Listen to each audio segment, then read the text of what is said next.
প্রিয় ভিউয়ার্স, আসসালামু আলাইকুম। আমরা আছি এখন গলাচিপা ফেরিতে। অনেক রোদ এবং গরম দুটো মিলেই ফেরির উপরে আছি দাঁড়িয়ে। গাড়ি হচ্ছে না, এজন্য লেট করে ফেরি ছাড়তেছে।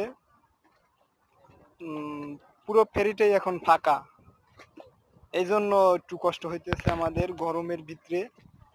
যে রোদ্রু এখন, এখানে তো গরম থাকবেই।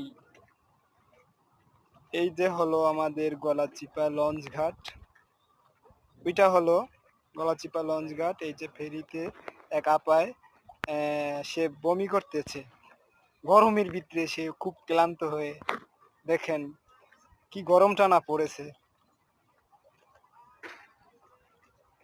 একদম ফাঁকা, গাড়ি কম, তাই এই ফেরিতে লেট হচ্ছে।